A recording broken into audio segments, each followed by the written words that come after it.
All new today. Dr. Phil got Ted Williams into treatment. Now he faces a bigger challenge. You would throw your life away to be with Ted. Ted's girlfriend. You said, I would go back to being on the street, to prostituting, to doing drugs, doing whatever, if that's what it took to be with Ted. I've been to treatment centers, and it's like jail to me. Then, Ted, you need to tell her if she's willing to throw her life away to be with you, then surely she's willing to save it to be with you.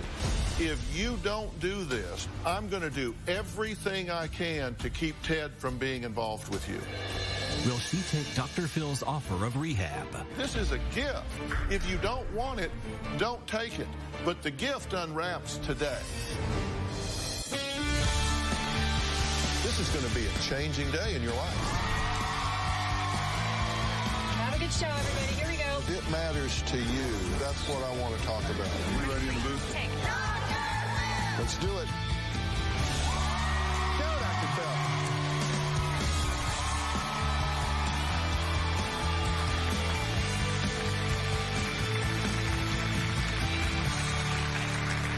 As you all know, yesterday we were taping an update with Ted Williams. He is now in rehab. It's not an easy journey, but he is there. But one of my concerns now is turning to what happens when he gets out of rehab. While he's in rehab, there'll be no cameras there. You won't see him because I think that needs to be private. But I am concerned, what kind of world is he going to go back into? And you have to start dealing with that now. He has a girlfriend, Kathy.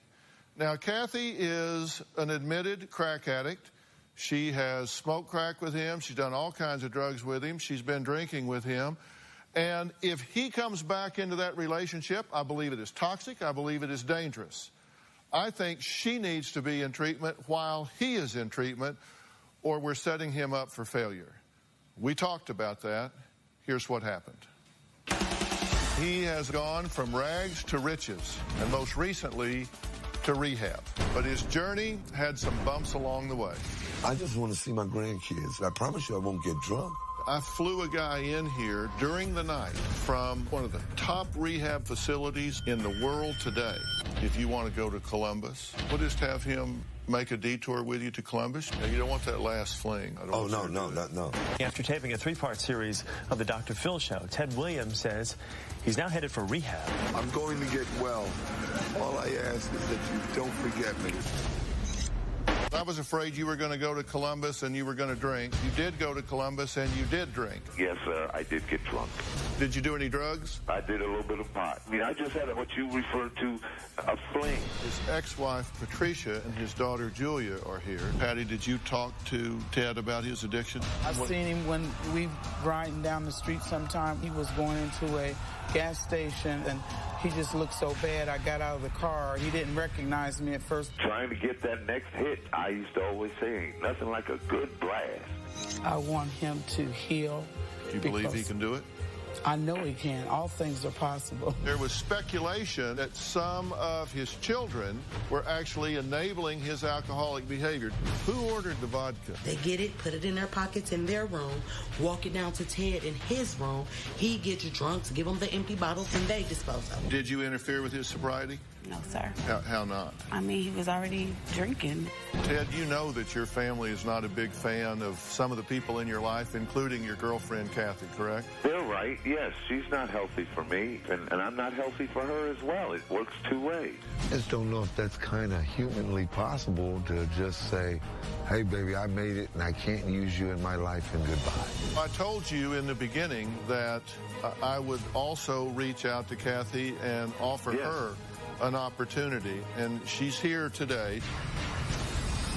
When I first met Ted, I fell in love. We've been boyfriend and girlfriend for 17 years. Both of us have been addicted to crack cocaine. You got to pay for that habit somehow. There was prostitution, selling me, myself. My greatest fear is losing Ted from all of this, but that's going to be the outcome of us not being together. I am more than willing to go right back into my life with him the way it was. Good, bad, right, or wrong. Well, we're doing an update on Ted Williams. He's on the phone. He is at the Origins Recovery Center in Padre, Texas, one of the leading alcohol and rehabilitation facilities in America today. His ex-wife, Patricia, is here, his daughter, Julia, And just joining us is Ted's girlfriend, Kathy. You said, do you know that drugs and alcohol and living on the street in that way are not good, but that you are fully willing to go back to that lifestyle completely if that's what it takes to be with Ted? I did say that. And do you mean that? Well, certainly I hope that it wouldn't go back to that, but I just was kind of saying the desperate feeling that I felt that, you know, whatever it's going to take for us to be together. Okay, do you support Ted's efforts to get clean and sober here? Absolutely, absolutely. You understand he's in recovery right now? Absolutely. And that as that process, he's going to change. And if he comes out clean and sober and you're not, then that means you are a toxic influence in his life. True? True. Ted, would you agree with that? I agree, Dr. Phil. At this point, what do you want for Kathy? I would love for Kathy to take advantage of the same opportunity that you, Dr. Phil, have afforded me to. I think she would love it, but I just think that she feels that there's going to be such a whirlwind of situations to where we won't be able to. I mean, you take two people who have been bonded. We were like a ball and chain, and you take those two people and you separate them with no knowledge of any of the progresses, the failures, the successes involved of each other's. You know, like in other words, you just don't know. The past couple days prior to this show, Dr. Phil, I was not concerned about her in the effort of taking the focus off of me, but I was concerned about, did she take the offer? Is she on her way? What are they doing? Is she okay? I wonder if she's still using. Well, let me interrupt you here and tell you guys exactly what I'm. Let me bring everybody up to date on one page as I understand it. You know, first off, Ted, I'm going to tell you the truth as I know it. You, sir, are an addict and an alcoholic. You know that. I know that. And you've been very forthcoming about that. You are in treatment. You are going to deal with issues that are necessary for you to manage this complex disease. And it's going to take a lot of work. I don't know how long it's going to take, but I know this. You're not going to be able to drink or use drugs for the rest of your life. And if you're going to succeed, if you really, truly want a chance to succeed, you're going to have to get clean, you're going to have to get sober, and you're going to have to change your entire lifestyle. You can't be around with people that use and drink. You can't be in an environment where using and drinking was the way you lived. You can't go into that lifestyle, and you have wonderful opportunities laid out before you. Kathy, if you're going to be in Ted's life and he's going to be clean and sober, you're going to have to get clean and sober. And I told Ted a long time ago, I said, Ted, I'm asking you to do what you need to do for yourself and your family, which is to stop the filibustering, stop all of the con man double talk, and get yourself to treatment and do what you have to do to get clean and sober. And he has done that. So we invited you here. And we said that I would make that available to you, that I would make a wonderful treatment program for women available to you. Now, there's been a lot of up and down, as there often are with addicts, and I am making that offer to you, but it's my understanding that you've made it clear to everybody here that you don't want to do that. That you want to come out and talk, but you don't want to go to rehab, and that is absolutely okay with me. Because I'm not going to chase you, but I want Ted to know that I have made you that offer. I'm making it to you right now. Yes, sir. And it's my understanding that you're declining it. Is that true? At this particular time, yes, I am declining it at the moment because I have a case pending and things going on right now, and I don't want to be in rehab and Ted get out and then we spend another 3 months apart. It's just something, I appreciate the offer. I know It's a great offer, and I would like to take advantage of it at some time, just right this particular moment. Okay, well, this is not an open door. You call me 5 years from now and you want to go to rehab. Because I'm telling you, if you don't do this, just so you know, I'm going to do everything I can to keep Ted from being involved with you.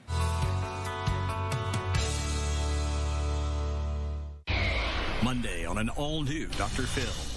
I prepared myself to lose my wife. An eating disorder I know that I need to gain weight. Doing it is what terrifies me. is taking over their lives. Do you love your children? I would die for my children. Are you willing to live for them? Plus, Kelly Cutrone tries to talk sense I'm considering becoming an escort. into a struggling single mom. I wouldn't have to sleep with anybody. I don't know one guy who wants to pay $1,000 just to talk to a woman. Do you? That's Monday. Ted, you tell me you're doing well, and I've not asked your folks down there because that is inviolate. I'm leaving that inside those walls. All I know about what's happening there is what you're telling me, and I do think you're telling me the truth, that you are appreciative of what you've gotten and that you are immersing yourself in the treatment program. Am I right to believe that? I was just still in awe of the fact that she just said, I'm going to do it at a later date and all. I'm sorry. What did you ask me, Dr. Phil, please? No, listen, I understand. It's tough being on the phone when you can't see. You know, we can see and hear everything, and Ted's just on the phone in a room. Yeah, it's not that I'm not paying attention. I was still stuck on the fact that she just declined going, and then I thought you were still talking. But I did hear the last part where you said that you're going to do everything possible to keep me away from that detrimental relationship. Ted, what I asked you was this. I said, I don't know what's going on in treatment other than what you're telling me. And what you're telling me is that you are appreciative of all the things that you're getting and that you are immersing yourself in the treatment program. Yes, I am. And I will tell you honestly, I am still hearing a lot of addict speak and logic coming out of your mouth. And you're just 4 days into the program. I get that. But when a lot of the things I'm hearing you say, I don't think you're going to say when you get through with this program, and I think you're going to listen to what you said to me today and go, oh my God, did I really say that? Because I think right now you're just getting into this, and it sounds like you're doing great, and I'm cheering for you. What I then said to you is, do you ever watch the Dr. Phil show? I have seen bits and pieces of it, in all honesty. Okay, well, in fairness to you, you're a beast, Dr. Phil. In fairness to you, let me say, I really do have a wonderful staff here. I do my homework. I bring the top resources here. I know you have a case pending. I don't even know what it's for, nor do I care. You showed up here today with a lawyer because you have some proceedings that you have to be sensitive to. Respect that. Respect your lawyer for protecting your interest. There have already been meetings with the representative of the treatment facility that we're making available to you, which is Velvet Magnan, Executive Director of Safe Harbor Treatment Center for Women. I've sent people there before. Talk about a wonderful facility for women, and what a beautiful setting. I mean, it's terrific, a terrific program, terrific professionals, terrific program. They have made it very clear, and I know you know this, that you have full ability to leave and go to hearings that you need to go to proceedings. You can probably get a continuance if you're in treatment anyway, but nonetheless, if you need to make an appearance, that they've said without question that you are free to do that there is no conflict whatsoever between your legal proceedings and being in treatment. Now, you know that. You knew that before you walked out here, so why did you tell me that you couldn't go because you had some things you had to take care of first? Because I just felt like it was too soon for me, and because I've been incarcerated a lot, and I've been to treatment centers, and it's like jail to me, and I'm scared. I'll keep it real. I'm scared. I understand, and I would be scared if I were you. But I just heard you say that you would throw your life away to be with Ted. You said, I would go back to being on the street, to prostituting, to doing drugs, doing whatever, if that's what it took to be with Ted. Then, Ted, you need to tell her what it takes to be with you is to get clean and sober. If she's willing to throw her life away to be with you, then surely she's willing to save it to be with you. I'm sorry, Ted, go ahead. No, I'm sorry.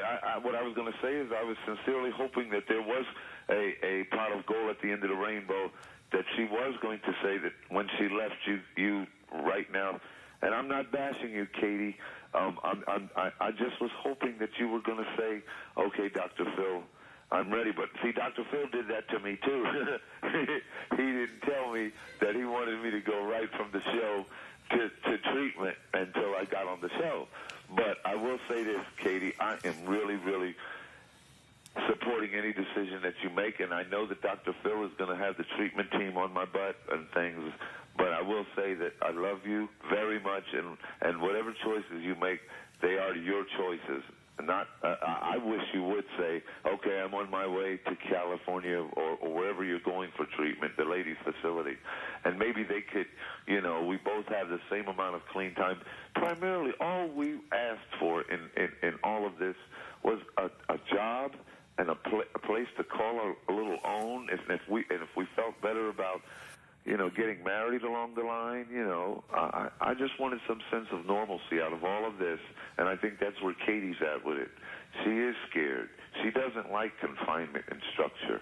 Me, on the other hand, I can deal with it by way of my military upbringing, my mother, and all, it's just been a doozy.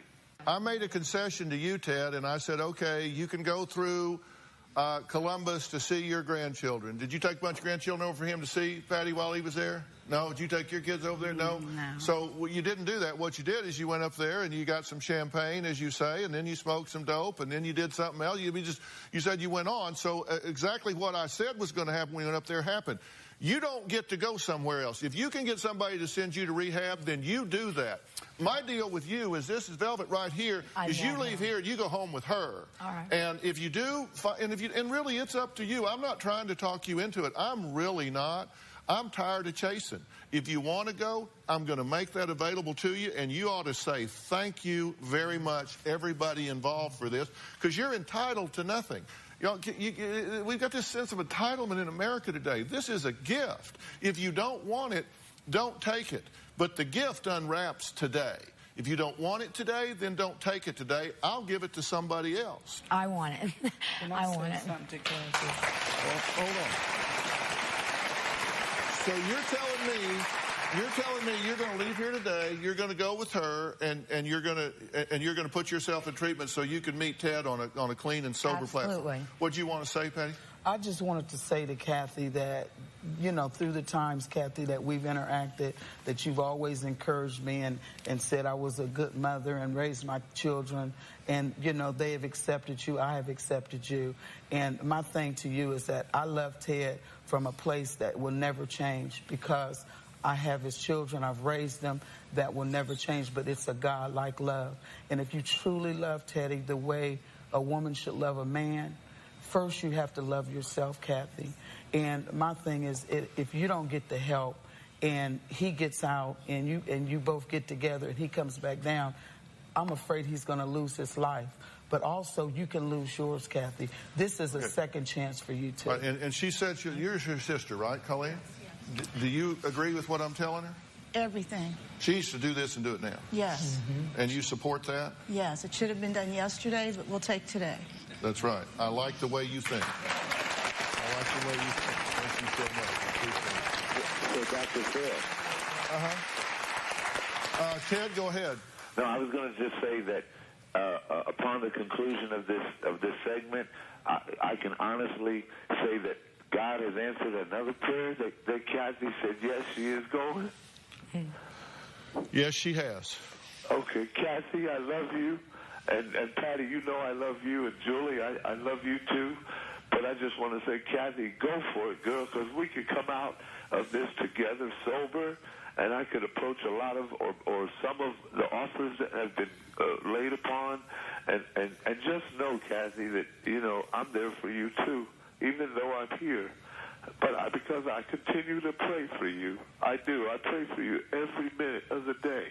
And if you said that you're going to go, that lets me know that you went on ahead and just said, the hell with it, I'm going to get Kathy together for Kathy. I've always told you that, Kathy. When you went to Maryhaven, you know, Dr. Phil, she went to Maryhaven uncourt-ordered. Nobody forced her into it, and she went into treatment. It was a 21-day treatment program, or 28 days, and she went in there on her own accord, and I loved her, and I was still using. When she was in, I was still using. I came down to visit her with Colleen and her sister Christine and Darla and Lindsay. We all went down there on a visiting day, and she was not court-ordered to do that. And the blessings that she got from just that on her own accord that she got, she can tell you, she can sit there right now and tell you that the blessing she got was something that she prayed for, and she knows it'll work.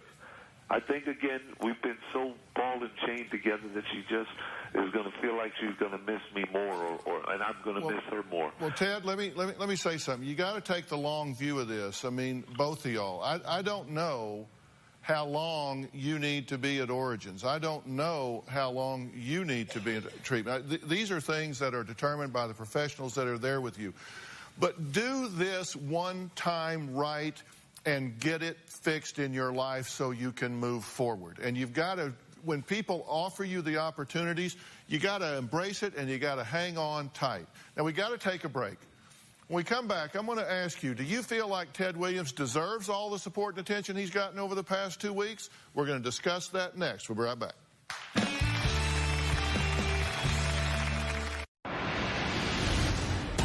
It's not always what it seems when you see people out there homeless. It's not all about drugs. It's not all about that kind of stuff as much as it's about real people with real hearts that need help and need reached out to that can't get that. I'm talking to Ted Williams on the phone. His ex-wife Patricia is here. His daughter Julia is here. And what you just saw on the tape was his girlfriend Kathy talking about their life on the street. And Kathy has agreed to go to rehab. She's gone to get some help and do what she can to get herself straight. Ted, how do you feel about Kathy agreeing to that? I'm ecstatic over here. I'm almost tempted to say, thank goodness for Dr. Phil. Yeah. I mean, you know, this is something that I don't think we could have done on our own, and I mean, together on our own. Even in the thick of our addiction, we still maintained a close contact with God. And I'm not lying this time, Dr. Phil. I have prayed many days when I'm walking off those cold corners and climbing into little places for us to sleep and to huddle. I have prayed for a day like this to come, and it seems like he hasn't stopped blessing me. He's constantly blessing me. Like you said just before your break, you said that this chance isn't going to come again. So I'm going to I'm going to run with it. I'm taking the ball and running with it. Well, Ted, I hope that's what you do. And in fact, I've sent Kathy with the program director right now. They're getting her things together. And they're going to be loading up and heading to the treatment facility right now. So she is sticking strong to her commitment and going, which is what we want to hear. Now, Colleen, how many times have you tried to help your sister? Several years. More recently, though, she has said that she wants to get help. And we've been going to meetings, and we've been trying to get her into a treatment center long-term and back home, and it's hard to get her to do that. But she is on the list back home to get in a treatment center. But they're so full, they don't have a bed for her. Mm-hmm. You know what, Dr. Phil? Colleen has probably been more of a person that has said to both of us, you know, most importantly Kathy, but Colleen's the one that has been very instrumental in trying to push in both of our directions, recovery. You know, she didn't probably, you know, particularly care for me being with Kathy, too. Just as much as everybody thinks that Kathy was making me sick, there's the flip side of the coin. Colleen and them thought I truly may have been a reason as to why she wasn't getting well as expected. Mm-hmm. We'll be right back.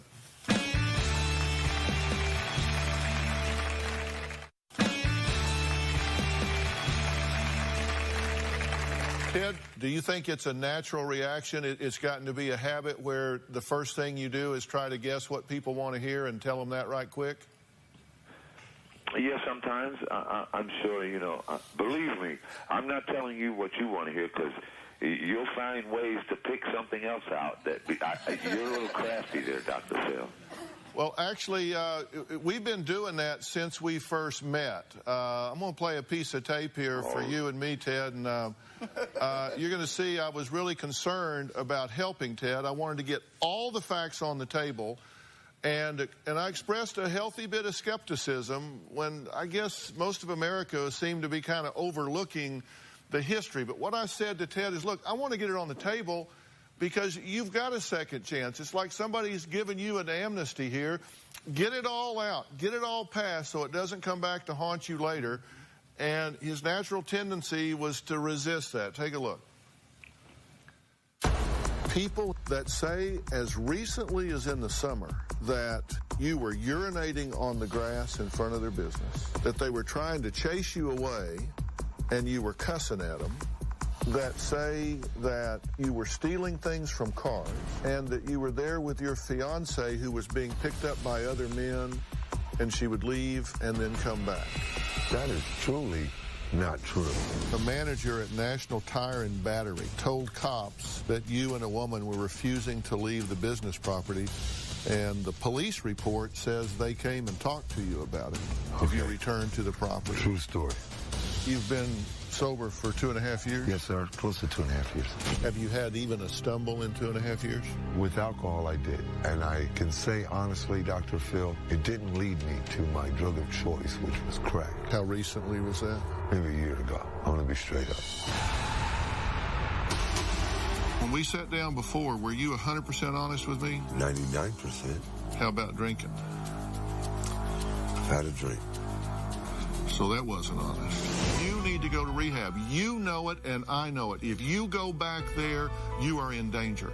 If you go back to Columbus and you get you a bottle of Grey Goose because you start getting nervous and you get drunk and make a bad decision, something bad could happen and you can wind up losing everything. It's all poof. You left your wife, yeah, and you left your kids. Yeah. But you didn't help with money for food or clothes with the kids once you left? Why not? Patty never called me or threatened me, or child support never garnished any wages. Do you acknowledge that you didn't step up as a father and a husband? Do y'all think this current girlfriend will help him maintain sobriety and seize this opportunity with both hands? No. It's not going to work. She's not the one. Does she tempt you to do drugs? No. Are you an addict? Yes.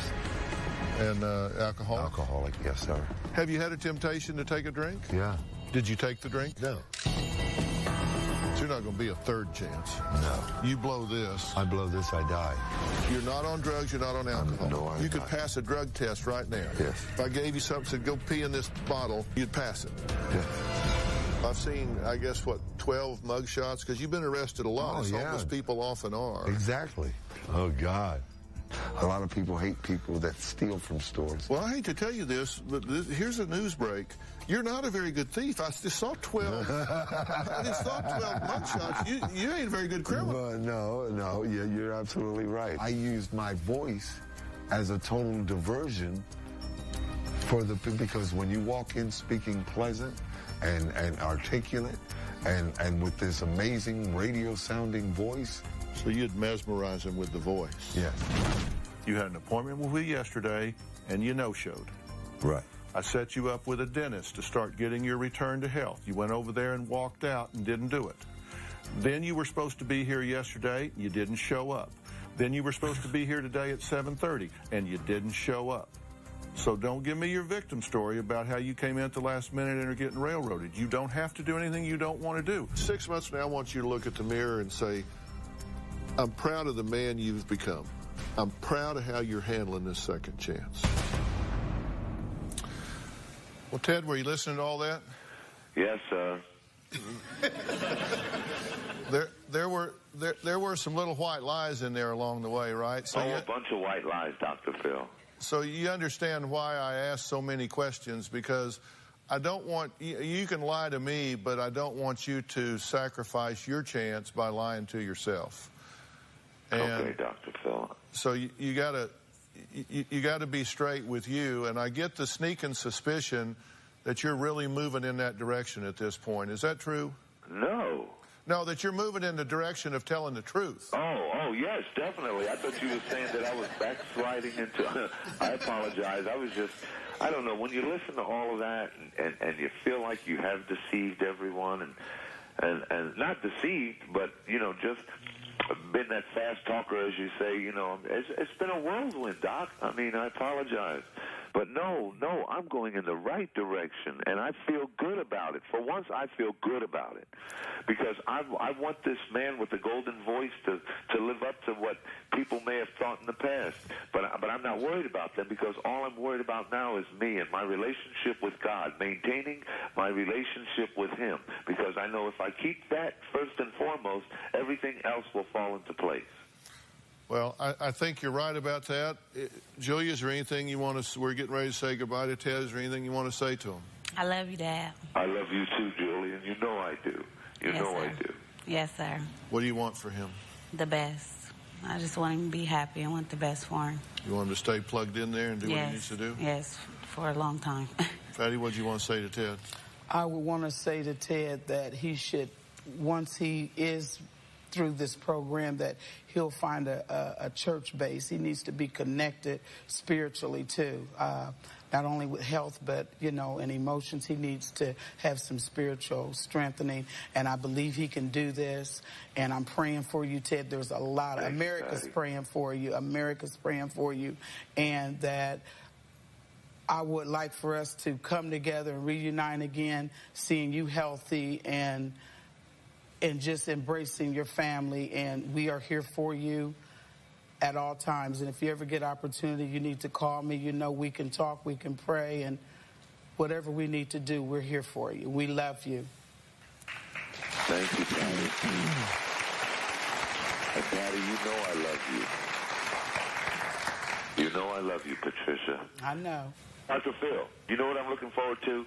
To one day you asking me, after you feel that I'm healthy enough for doing so, I'm looking forward to you saying, Ted, I did help you. I gave you that second chance at all that, and so I need you to do something for me so I can say, you're watching the #1 talk show in the world, Dr. Phil.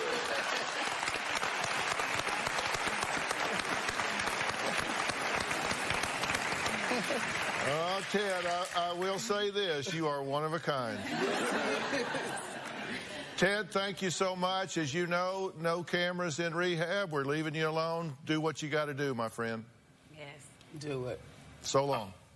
I love you, Dr. Phil, and I truly love Richie Rich over there. Oh, yeah. He's tough, but he's here. Ted, we'll let you go. We'll let you... Dr. Phil, yes. Rich got a little bit of beast in him, too. Yeah.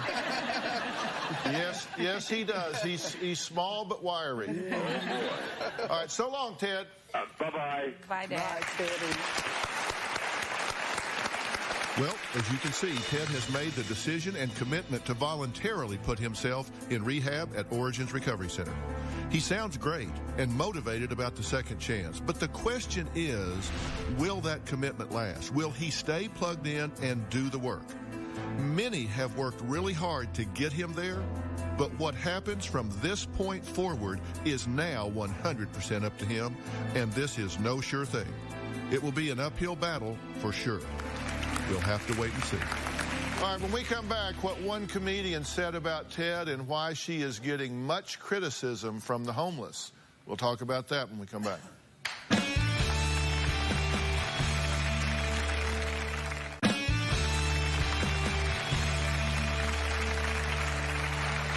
Vicki Lawrence, most recently a regular on Hannah Montana and a main character on the Carol Burnett Show, was so shocked by the attention Ted Williams was getting that it prompted her to make a video parody of him.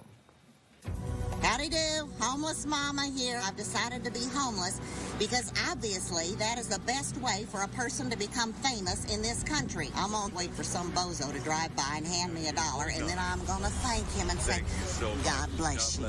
The moral of the story is, children, you don't need to go to school. Just get your ass out there on the street. Next thing you know, you'll get to meet Kobe Bryant. And I'll tell you what, Kobe, you get a hug from me, I guarantee you I'm gonna smell a hell of a lot better than that piece of junk.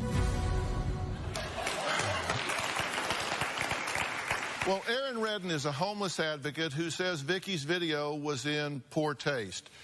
Tell me what your problem is with it. It was degrading, dehumanizing in a sense, you know. If Ted is seriously trying to get things together, accept your offer to help, and, you know, here is the stereotypes of homelessness, of the addict, the alcoholic being crammed in his face, and basically him being made a mockery of. How is he supposed to overcome? Well, but is she, and you know what a fan I am of Ted's, and sure. You probably know that I very much advocate for the homeless. And my interest in intro into that world over the years has been that an uncommonly high percentage of mentally ill patients wind up homeless and don't get the care they need, don't get the medications they need, don't get the protection they need. And so I realize that most homeless people are not there because they're just shiftless and irresponsible and unmotivated. They're there because circumstances have conspired to put them in a really bad spot. And there's a whole heck of a lot of America right now that's one paycheck away from being right out there with them with the economy the way it is.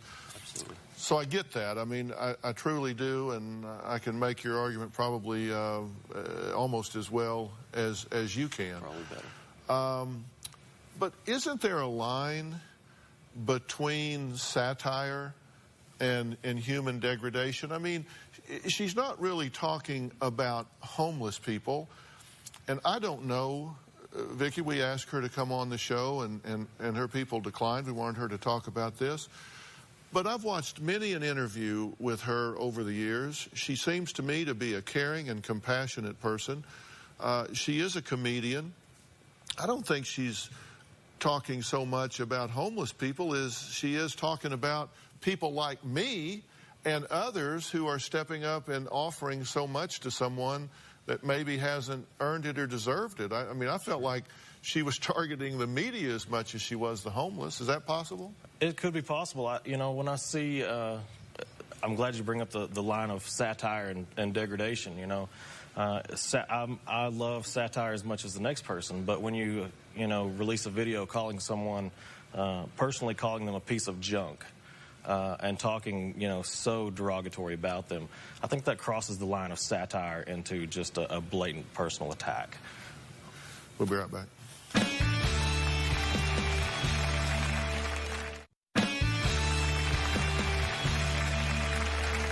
We've got some people in the audience that have feelings about this. Gloria, where are you? Right here. What do you stand up? What do you think about this? First of all, I think that he, came to fame too fast. Everybody was giving him things way too fast and moving fast. And I can see a little bit of deceit in him. I really do. I think he's just blowing smoke. Yeah, well, have I called him on that? Yeah, you have. But we don't know what else he's doing or what's, when he gets out, what is he, going to do? What did you think of the parody? Not to be mean, but I just found a little humor in it. Because I walk down homeless people in L.A. and I also walk down in Houston, where I'm from. And I see people who want money, but I won't ever give them money. I'll feed them, but I won't give them money. Yeah. Andy, you see it differently. What do you think about it? I think that we should really give him a break because, to go from the very bottom to the very top in a matter of a day or two, you have to be patient and you have to wait and walk with them. They're going to have their ups and downs. And I think that's what we're seeing. We're seeing this man that, is living in a tent next to a highway with a drug and alcohol problem, and the next minute the whole world is watching him. I think I would be under, extreme pressure myself if I were in his shoes. It's tough. There's no question about it. Well, help us out here as someone that advocates for the homeless just every day. What do people need to know and understand about the homeless population? I've said that many of them are mentally ill. They would love nothing better than a job and a place to make a difference and all. But what do you want people to know about the homeless population in America? They're not untouchable. They are people. I want to mention a friend of mine that lives on the streets who was hit by a car, was in a coma, woke up, doesn't know who he is, doesn't know his birth date, anything. He can't get an ID. If you can't get an ID, how are you supposed to gain employment? How are you supposed to get into a shelter? You know, he's not smoking crack. He's not out there drinking. But, you know, just because he is on the streets, people are going to pass him by and think that he's just, you know, like Vicky said, a piece of trash. Should people give money to homeless folks? That's a age-old tough question. My personal take on it is if someone is in need, I'm going to give them whatever I have. That's me. That comes from my faith, and you know, my faith instructs me to give to whoever asks. But you acknowledge that there are people out there who are exploiting. Absolutely. There are people out there that are crack addicts. There are people out there that are going to take that dollar and go buy drugs with it. There are people that may have a house as nice as yours that actually work the corner and have others out there under contract doing the same thing. Better believe it. But that is a distinct minority. The vast majority of those people out there are human beings that need our compassion and our caring. It would surprise you the number of homeless people that have actually never held a cardboard sign. Right. Yeah, I have no doubt. We'll be right back. I want to thank all of my guests today, and Rich Whitman, President and Executive Director of Origins, Velvet Mangum, Executive Director of Safe Harbor Treatment Center for Women. And look, a lot of this is returning to health across the board. And one of those that is really helping us to do that is Dr. Jay Grossman from Homeless Not Toothless, who has offered to help Kathy with a dental makeover as well. Thank you so much for offering to Ted and reaching out to them. We're going to have a link on drphil.com so you can learn more about this program, but God bless you for what you do. It's really amazing. And he does great work, I can tell you. So I really appreciate it. Go to drphil.com. I want to hear what you think about everything that's going on. Thanks for being here. I really appreciate it. So long.